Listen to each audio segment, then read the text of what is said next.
Highlights there from Married with Children. Yeah, the early days of Fox. All I can think of when I hear that show, because I didn't watch that show religiously, as much as my life turned into Al Bundy's. Yeah, we're going to get to that in a second. The thing I think most about that show is every guy friend, including myself, had a crush on Christina Applegate. I think she was the first official slutty girl on network television. Yeah, she definitely was. All right, McDonald's is going to go on a hiring spree on Tuesday, April 19th. Now, what they're going to do is have a one-day event across America to fill 50,000 positions. That's ridiculous. That sucks doing fast food, but go ahead. I'll say this. We're in desperate need of 50,000 jobs in America. Yeah, I agree with that. And I also heard that McDonald's isn't happy with their image because most of the people that are working in McDonald's cooking the food are Mexican. I would say this, Latino, and this is just based on whenever I go get fast food, which is like twice a week, which is a lot. Wherever I go, it's Latinos working in there. But yeah. I don't care. I mean, it doesn't bother me in the least bit. It doesn't bother me either, you know? Just make my burger. Yeah, exactly. But apparently they're a little upset with their image. That's the rumor. So they're going to try to go to the breadbasket of America and hire some people. Dude, it's such a crappy job. It really, really is. I did it for years. Let me get to this quote here. Jan Fields, the president of McDonald's USA, said, quote, "Our national hiring event is an opportunity to invite more people across the country to join our team.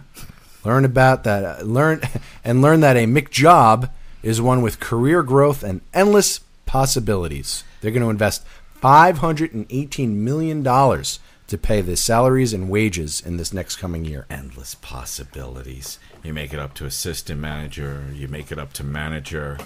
If you save all your money for 20 years, maybe you can buy a franchise. Give me a break.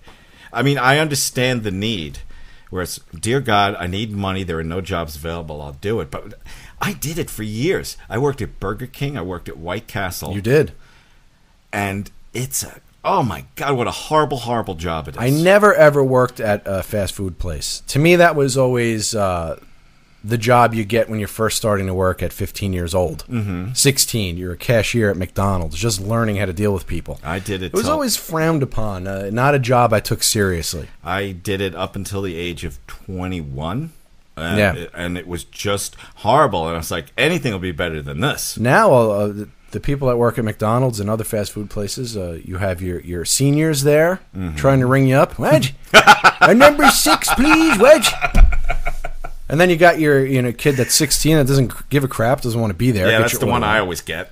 And then, of course, you get your Latino, and you can't communicate with them. They have no idea other than the number of what you're ordering. Yes. Good job, Dave. You stereotyped like every group in America there, I think. That's great. That's what McDonald's is. You go in there, and those are the people you're dealing with. And then you have, the fat guy who's in his 30s who may be the manager, and, his black pants are a little too tight as he muffin tops. They made muffin top an official word in the dictionary this year. We were talking about muffin tops 5 years ago. And that's your typical McDonald's.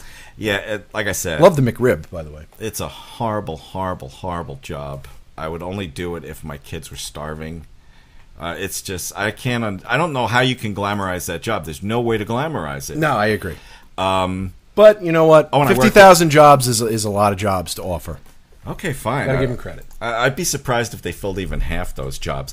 So I did that for 2 years. I also worked at Roy Rogers briefly. And I was like, anything will be better than this. And I jumped into another career of something that we just played a clip of. I worked first at a Buster Brown shoe store, which was kids, and that sucked. I'm like, oh, wait, but this job offers more. I'm going to work at Knapp Shoes, which caters to the working man, which was 10 times worse than taking care of kids, because the working man comes in with the stinky socks or no socks at all, or a sock with a hole in it. Or they diabetes feet. And they wanted you yellow toenails. And they wanted you to do full service for every guy that came in there and wanted new work boots. What's that thing you put your foot on? I don't know what it's a foot measuring device. The silver thing, yeah. And then would you get the guy who has the hot, sweaty foot, and he puts it on the measuring device, and then the steam from the foot forms around? Yes. Ugh. I'm having flashbacks.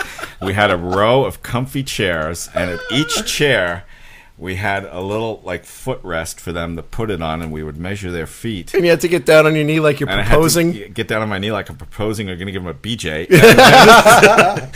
And everything you described, but you left one out. The person that tried to be considerate, the man, working his ass off all day, and this is not disparaging if anybody does that for a living. Yeah. It just sucks getting you ready for shoes. They wanted you to take care of everybody individually. Even if someone came in and said, I'm a size 12, just give it to me. Right. Yes, sir, have a seat. Please. Let's make sure you're a size 12. That is so bad. So besides the big sweat foot guy or the guy that decided he doesn't need socks, there were the considerate ones that would dump a bunch of powder into their shoes and it would form a foot cloud around you. Did it ever get so sweaty it was like clumpy? Yes! Ugh. Oh my gosh. I never worked in a shoe store. It sounds like I did. But I've been in plenty, and I remember getting sized, and I used to hate. My mom used to make me get sized because when you're growing up, you go through shoes like crazy. Oh, no, absolutely. Whenever we take our kids for shoes, we measure them ourselves because they just grow so quick. Chelsea just outgrew a pair of sneakers in 4 months. Yeah. So, yeah. So I used to dread going to Buster Brown or wherever to get my feet sized. Because that would happen. You'd have the sweaty foot and the steam or the smell or the crusty sock. Or you didn't know you were going that day and you didn't care and you didn't put new socks on. Right. I picture you because... A lot of anxiety there for the person working there and the person taking their shoe off. Why am I picturing you? Because you have a very religious family, and I love that about you. I can picture your mom. Come on, Dave, we're going to get some church shoes. That's right. And then we'd go get some Olympians because we were poor. Bastards at school used to make fun of me with my Olympian sneakers. But that's the way you learn. And maybe McDonald's can't fill these 50,000 jobs, but you learn by doing. Yeah. Like, oh, dear God, what am I doing in this fast food place? Oh, my God, what am I doing in this sweat foot place? And then, I jumped to a sports betting place. This is before the internet. Saying, this is cool. I get to talk on the phone, sports. Sports betting? Would you work for a bookie? No. Well, it might have been. It was all of the us. The mafia? There was 15 guys in one room, each with our individual desk and a bunch of leads on index cards. This is before the internet. Wait. Where were you working? Was it in a warehouse? It was in one of those... Was it the back room of a pizza parlor? No. You've been seeing too many mob movies. This was in one of those industrial parks in a small building. Okay. And what was your boss's name? Vito. Well, it could have been mob, but we didn't know. We were all kids. Yeah. We were all 22. That's how old I was, to like 25, 26. And we had the index cards, and we sat at the desks, and we were calling these people, and it was all people with a gambling problem. And I remember calling one guy at his deli. He was a deli owner, telling him how I had the winner of Monday Night Football. And he's like, please leave me alone. I can't bet anymore. Please, please, please. And what were you doing? Just, you need to bet. You got to do it. I had too much of a heart. Oh, you let him go? Yes, I let the fish off the hook. So what did you get, a commission on people that bet? We got a small salary and a commission on every guy that we got to bet. And we got to make them bet as much as they could. We had the winners. And then who was going to collect? I don't know. Joey Thumbs? I don't know any of that. How'd you get your money? Did you get cash or did you get a paycheck? No, we got a paycheck. Wow. But it just was the most slimy job. I wanted to flip burgers after doing that job for a couple of weeks. I just didn't have the heart for it. Some guys were really, really good at it. Yeah, I'm sure. And I'm sure they've moved up in the crime family. But oh my God! So my point is, you learn. You learn by doing these shitty jobs as you get older.